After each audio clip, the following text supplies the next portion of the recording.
Going for the water speed record has its risks and dangers, and with any form of motorsports, there's always those things that could happen, and I've always focused on the challenge at hand and you know, wanting to compete and accomplish something and beat a record or race against time on the track or compete against the other drivers.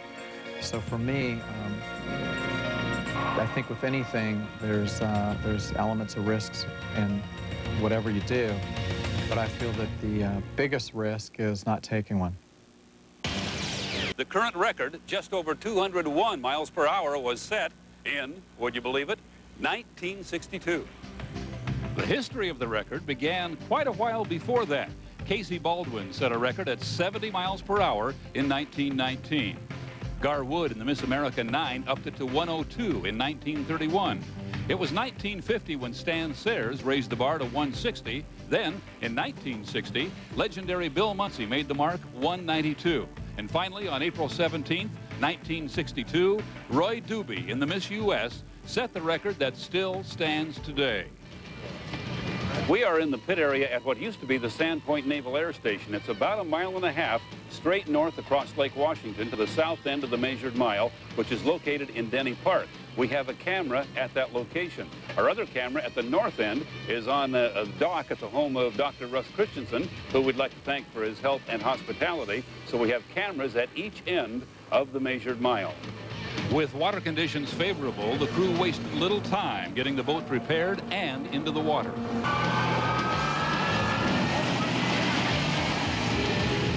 This time, the surface of the water was almost perfect, creating a racing surface for hydroplanes comparable to an Indy car at the Indianapolis Motor Speedway. Mother Nature had held up her end of the bargain. Russ enjoyed the ride so much he ran it out of gas and had to rely on his buddies from classmates.com to tow him back to the pit area. Upon the return of the boat to the trailer, Russ tried to personally make sure that nothing could go wrong now. As work continued under the boat, Russ discussed the next step with Larry Oberto. How do you feel about going out and, if you got the visuals right, coming down at like 190 all the way down? No problem. Okay. Whatsoever. Going around, turning around, getting your mark. Take your time. You got all day, even if you come off a plane, to get everything lined back up. Make another run at like 190. Come back in, refuel, and go out and do it. Absolutely. Sound good? Right. Is that what you want to do? Makes sense. Okay, good. All right. Back on the water at near 200 miles per hour, the ride is almost flawless.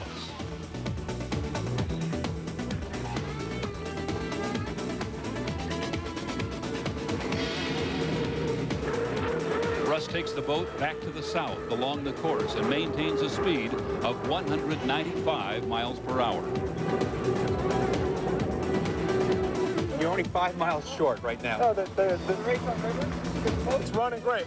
It doesn't even come up to plane until we're here at Actually, 190. you didn't actually stop porpoising until you were in the trap. Once it lays down, you're there. So next run, take as much time as you need. Yeah. You got it. We got it.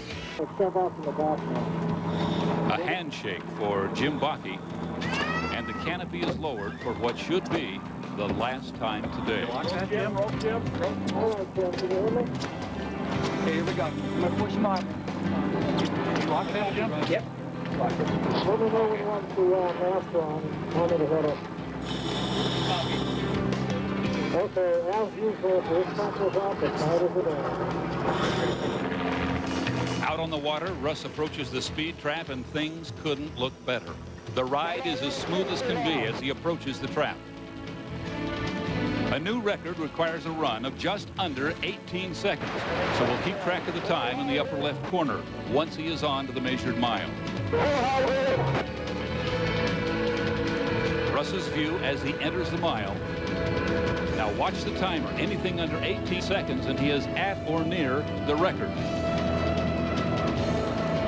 Approaching the trap at the end of the mile now, and he does it in 17.37 seconds. That is 207 28.254 miles per hour, definitely on record pace. But Dr. Ken Muscatel and the other spectators wait on the shore for the official word. Okay.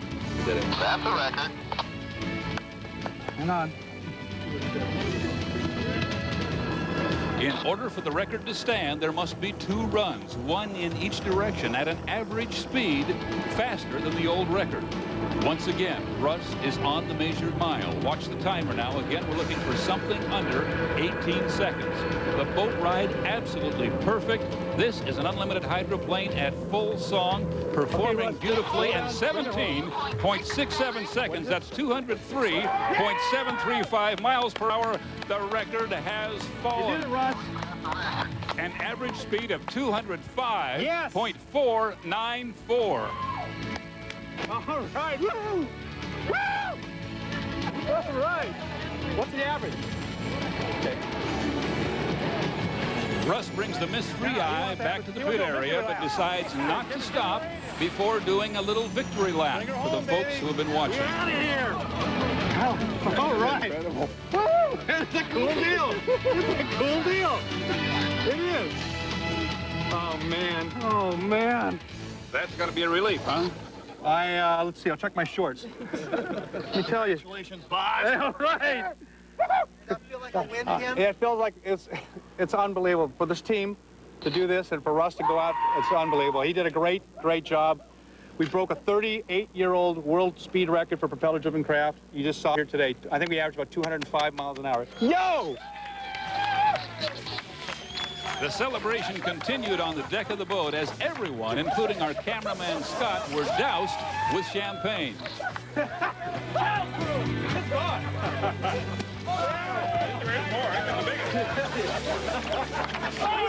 was this guy's idea. This guy gave me all the support in the world. Oh, man, don't throw me in. Oh, baby. Miss FREEi pulled through for us. Oh, that's right, Russ. So tell me how you feel now, young man. I'm excited. I'm happy. I'm just a lot of self-satisfaction and just very thankful and appreciative for everyone that supported us. You made it look easy. I don't want to make it sound that easy, otherwise someone will take it away too quick. It was very smooth. The boat was just flawless. We had a lot of power. That's pretty cool. I exited the speed trap going very, very fast both runs. So